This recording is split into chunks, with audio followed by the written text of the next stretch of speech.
Hi, Aaron Brooker here, field agronomist for Michigan and Northern Indiana, and just wanted to talk about nitrogen stress, some of the things we're seeing here late in the season as a result of some of the weather conditions we saw earlier in the season. So if we look back at June and early July, for a lot of areas we were very dry, and on top of being dry, we were really limited in our ability to take up nutrients. And we've seen some of that affect ear development. Some of our ears aren't as big as we hoped they'd be. We think that's going to impact some yield in some places.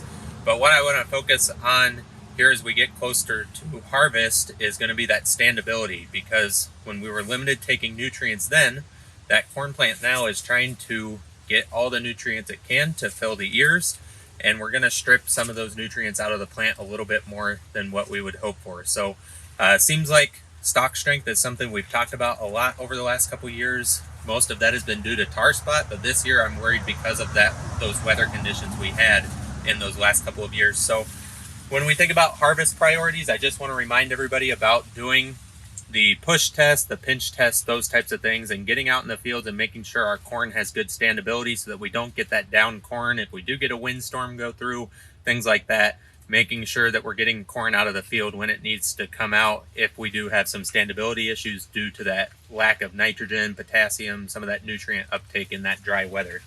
So the push test is very simple. I usually try to go ear height somewhere in that range and go about a 45-degree angle. You can push and pull it back and forth and make sure that corn stalk stands up. And usually if it has an issue, it'll snap down here somewhere in the bottom. Looks like some of this corn looks like it's in good shape for now, but keep an eye on things as we go throughout the rest of the harvest season here. The pinch test, just down here at the bottom, just starting here at that second node, just really just feeling for how firm that stalk is down there at the bottom, and that can give you an indication of what that stalk strength is looking like. Pretty simple things to do, but it can really help us prevent some problems. Especially, no one likes to harvest down corn, so helping prevent some of those issues that we can get with some of the nutrient deficiencies and stuff we've seen throughout the year. Please reach out if you have any questions, and thanks for listening.